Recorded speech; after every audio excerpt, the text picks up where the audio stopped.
Hello my beautiful butterflies, welcome back to my channel. If you're new here, my name is Beverly and it's so lovely to see you today. In today's video I'm going to be reviewing Disable Witchcraft 90 Rituals for Limited Spoon Practitioners by Candy Zeller. I'm so excited, so grab that cup of tea, let's get to it.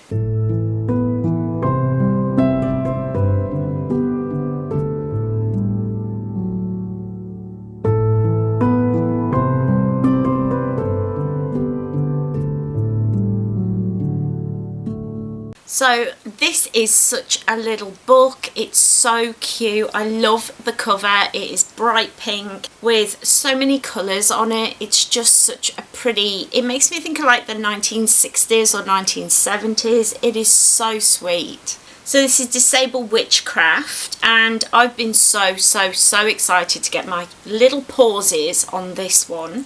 So I hope you all are excited to hear my review. So before I get started, I definitely need to say that I bought this book with my own money. It is not sponsored. They don't know I exist. The publishers, the writer, no clue who I am. I just love to share the books that I'm reading. Let's get into it, shall we? So if you're like me, when I see a hardback book, I quite often get a bit nervous. Hardback books can be very heavy and can be difficult to read for those of us with hand pain, hand issues, but this was not a problem with this book. It is really light, like lighter than some paperback books that I've held. I don't know what it's made of, but it is really nice. It's a lovely soft feel cover as well, which I very much appreciate. The book is not difficult to open at all, very easy to hold. I don't know if the author or the publishing company really thought about the fact that this is for disabled witches and to make it light and easy to read, but whatever occurred, very grateful for that. As well as that, I will say the writing is still a little bit small for my eyeballs. I did struggle at times with reading it, so if you have eye issues or you struggle with reading small text, maybe get it on Kindle or whatever similar kind of devices are available.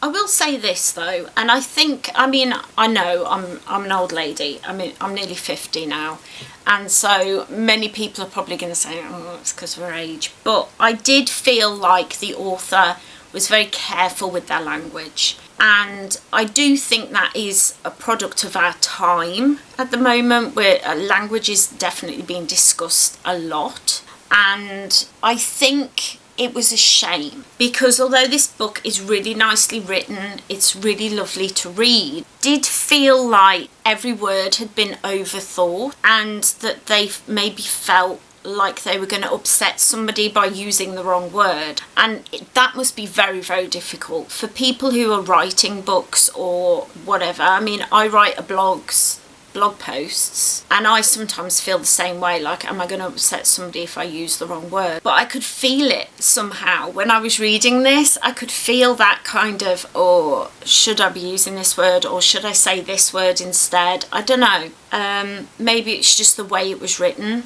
but if you read it as well, just let me know if you felt that at times or if that's just my age. It could be my age, I don't know, but it definitely felt that way to me. I do think that it was really nice that the author spoke about their own illnesses, their own disabilities. This is not something that anybody owes you. Like if somebody has a YouTube channel, for example, or they write a blog or they write a book, it doesn't mean they have to tell you what illnesses they have and what their disabilities are. But it was nice because it can help you understand why, when later in the book they did certain things because of their rituals and the spells that are included, why they chose to use this thing instead of that thing, or chose to say this instead of that. It makes it make more sense in your head, and so because of that then you can be like, oh well, I don't need that consideration, so I could use this instead. I can't do that, but maybe they've changed this to this, so maybe I could change that to that. And I really enjoyed that. And I think it's important to make space for people who are willing to speak on their illnesses, but also someone can be a disability advocate and not tell you what their disability is. Nobody owes you their medical history, so that's something to remember, but also something that in this book I thought was quite interesting and also helped me to understand why the rituals were set up in a certain way. I really loved the sectioning of the book. It's sectioned in a really easy to find way. What I loved was instead of chapters, not specifically, everything was like numbered. So they had like a section and then information, and everything has a title, which makes it really easy if later on I want to come back and I'm like, oh, what about if I'm doing Wheel of the Year? Here's the section on the Wheel of the Year. I haven't got to go treading through lots of other things. I thought the way it was set out and the way it was thought about I really liked that, and I thought it was really interesting. I also love that there's not loads and loads of writing. Like half the book isn't just writing a waffle about, and that's going to come out wrong. It's not all about the history of witchcraft, which we can find out anywhere. It's not all about the history of this, that and the other, or how this person started practicing, which can be incredibly interesting. But there isn't that in this book. This book is just jam-packed full of rituals and ideas, ways to change things, ways to read tarot, ways to read sigils, ways to art journal, like nearly every area of witchcraft. And obviously you can't make a book this big and do every single area of witchcraft, but all the basics are covered in here, with ways that you could do it if you have disabilities and ways that you can think about changing them. So as I was reading them, it really made me think of different ways that I could personally change how I practice my witchcraft practice. And if you follow my weekly Disabled Witch vlogs, where I vlog on a Mondays, my videos come out and I just show you what my practice looks like and I show you what I've been doing. It made me really think about, oh, I don't have to be making candles with all the herbs and the thing and the rituals and everything. Instead, I got some LED like battery powered candles, and I'm using them, and I just like painted the sigils that I'd made for my gods and put the oil for those gods onto the candle, and then now I use those instead, and it's working out so much better for me. It's just, it doesn't run out after a couple of weeks. I don't have to keep redoing it. Like it's done, and then I can like move on and do something else. It means that my limited energy isn't being used on doing the same thing over and over again, which it was being done before. I would never have had that idea if it hadn't been for this book. And so if you do follow those vlogs that I share, you might be able to see how I've been slowly changing the way I do things because I've been reading this book. And this book, it hasn't just given me ideas of how to change things up.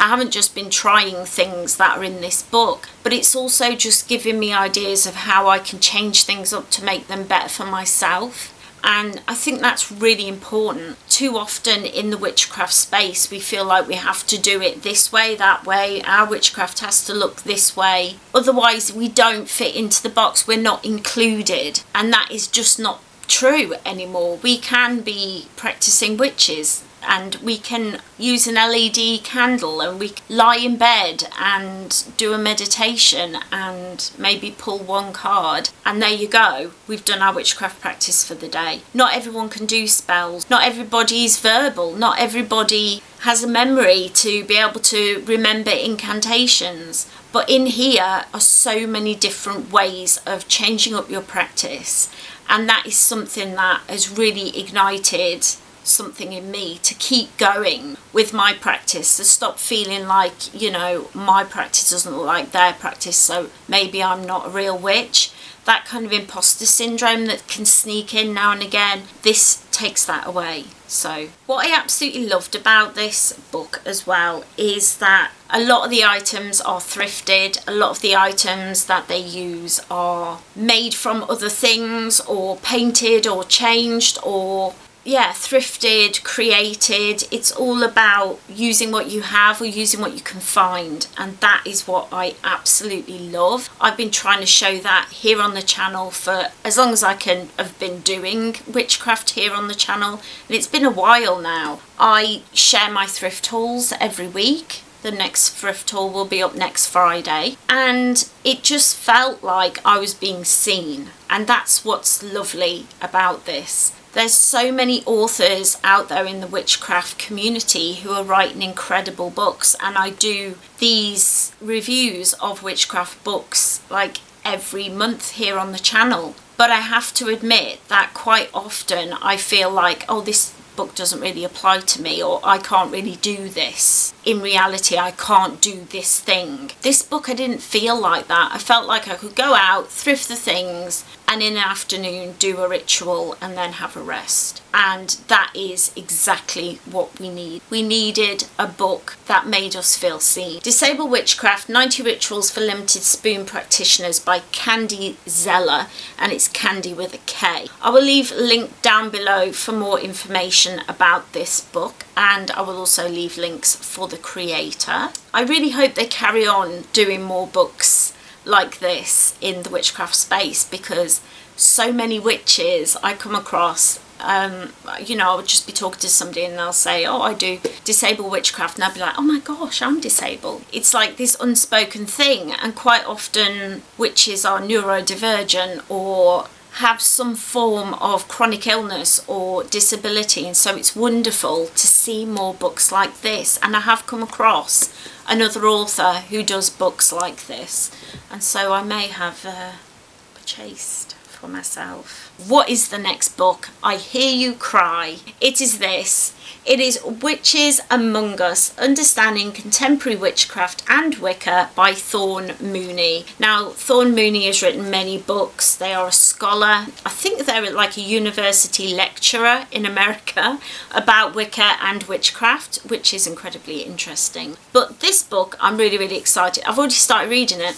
I have. I'm about nearly halfway through it. I'm really enjoying it so far. Spoiler alert. But stay tuned, make sure you subscribe, because next month I will have the review for this. Also, as with the other book, I will have links to more information about the book, links to everything you need in order to follow the creators. Both of these books are done by incredible creators, so please make sure you head down to the descriptione and check them out. If you are enjoying my witchcraft book reviews, I buy those books myself. So if you're enjoying them and you feel like helping me out when it comes to buying them, you can do so through Patreon and Kofi. Links will be down below.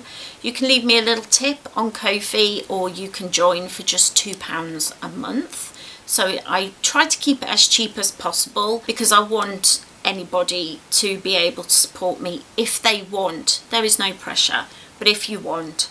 And a huge thank you to all my Patreons and Kofi supporters thus far. You are all incredible. You keep me going every month, and thank you. And I love you all, whether you're new, you're old, and you're just watching and you're not subscribed. I love you all. You're all amazing. But if you did enjoy this video, don't forget to head down below and leave it a like, a comment, and hit that little subscribe button. It all helps me and the YouTubeverse to know that you enjoyed that video, and it will share it out just that little bit more. I hope you all have a wonderful, magical week, and I will see you in my next video.